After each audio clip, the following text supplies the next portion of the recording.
आपके साथ मीना। 15 करोड़ की ठगी के आरोप में के श्रीवास्तव लगातार फरार चल रहे हैं। अब जिला न्यायालय में लगाई गई अग्रिम जमानत याचिका भी खारिज हो चुकी है। वहीं पुलिस ने भगोड़ा करार देते हुए इन पर 10,000 रुपए का इनाम भी घोषित कर दिया है। देखिए पूरी खबर। जिला न्यायालय रायपुर ने के श्रीवास्तव के बेटे कंचन श्रीवास्तव की अग्रिम जमानत याचिका को खारिज कर दिया है। के श्रीवास्तव और उसके बेटे पर धोखाधड़ी और ठगी के आरोप लगे हैं, जिसके बाद से ही दोनों फरार हैं। गिरफ्तारी से बचने के लिए श्रीवास्तव ने याचिका दायर की थी।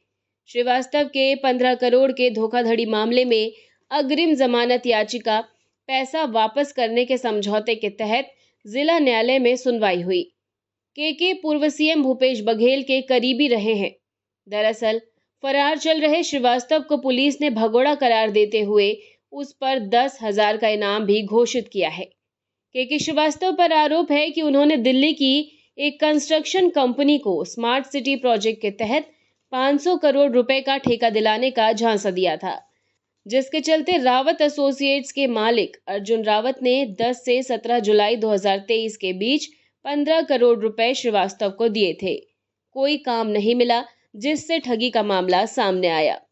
रावत एसोसिएट्स कंपनी से ठगी करने का आरोप लगा है, जिसके बाद कंपनी की ओर से रायपुर के तेली बांधा थाने में धोखाधड़ी का मामला दर्ज करवाया गया था। के श्रीवास्तव और उसका बेटा कंचन फरार है। गिरफ्तारी से बचने के लिए के श्रीवास्तव ने अपने बेटे कंचन श्रीवास्तव की अग्रिम जमानत याचिका पैसा वापस करने के समझौते के तहत दायर की थी। खबरों में फिलहाल इतना ही। अपडेटेड रहने के लिए हमारे चैनल को सब्सक्राइब कर लीजिए और नोटिफिकेशन के लिए बेल आइकन जरूर दबाइए। नमस्कार।